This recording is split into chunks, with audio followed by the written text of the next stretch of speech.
What's up, all you beautiful bald people out there? I am JoJo with Nicole.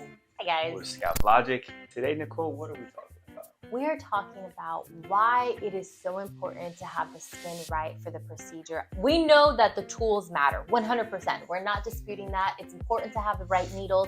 It's definitely important to use the right ink, but more than anything, the skin is our secret sauce. Yeah, I mean, we've been at the heart of the conversation, controversy, whatever you want to call it, about the needles.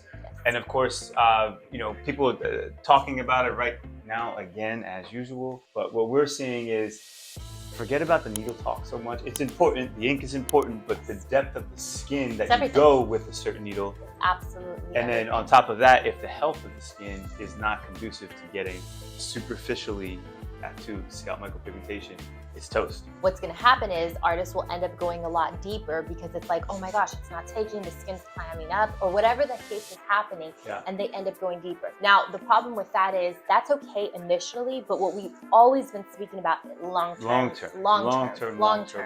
It's gotta look natural. For me, and I think for a lot of people, I would rather it look light, especially in the beginning, and build up process as opposed to being dark right away off the bat. Yeah, it's just the right way to do it. You know, again, a lot of different opinions, right? So we're not saying what's right or wrong, but we're saying if there's someone out there, if there's a man out there who wants this done and wants completely undetectable, he wants every family member, every friend he's ever known to see him after 2 years, 5 years, 3 months, whatever. Now he has S&P. What are they going to say? Because that's what every guy's taking out there. And I also think there's a lot of confusion because a lot of people are like, okay, I want it to look dark in all areas. I want it to look like I never had any hair loss. And I think that's where we are. It's not, the dots are not connecting. This has to look like a guy that shaves his head, that has a full head of hair, but it's gonna look light in certain areas. So if you're looking for more of like the dark in all areas at all times, at any, No, we get it. We know why guys don't prefer subtle S&P, why they don't prefer Scalp Logic, because we go so light that it's just not bold enough for their liking. Correct. But what we want people to understand, because we've both been there as artists, trust me, we've tried to go darker on people in the past many times myself, and I've realized I'm not doing this man justice because it doesn't look natural. And so I wouldn't be able to live with myself. I know you wouldn't either. No. It's two different things. This is why we call it traditional S&P. You can almost call it tattooing S&P versus subtle S&P. It's two different art forms. And again, the whole point of our art form is to never ever be noticed that you have ink on your head. That would be the biggest fear. This is why the industry is held back, in our opinion, right? There are guys out there who have millions and billions of dollars. They wouldn't even consider our industry because of what you see out there on the internet. That's so true. Of guys going so bold. And just to touch that again, because it is so important. We know for sure, I know for sure, guys don't understand when they're asking for that really bold look. They don't understand. They're like, I want it so natural.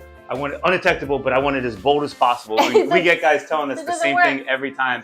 And what guys need to understand is the line is so thin of going as dark as you can go with actually having that subtleness to it where you could be in any lighting and no one will notice, versus a couple dots being too dark, all of a sudden you're that guy people are talking about with ink on their head. And we understand that there is a pressure, so there's almost like a desperation of like, okay, well, what are people gonna think when they see me? Because all of a sudden, I have hair, or it looks like I have hair. But if you do it in a build-up process, psychologically, when they see you throughout those processes, it's gonna be like, oh, okay, something's a little different, but they're not gonna know what it is. It's so important just to do the build-up process. That's it. Ultimately, it's like, how natural do you actually care for it to look? And but natural is subjective as well, because many people use the word natural, but they really don't mean. The vision they have in their head is not the same of what natural actually is. And see, this is the conversation I want to have every day. This is the conversation I have with so many of our clients, but I realize that this conversation has so many layers to it. It gets so deep, and guys just don't understand.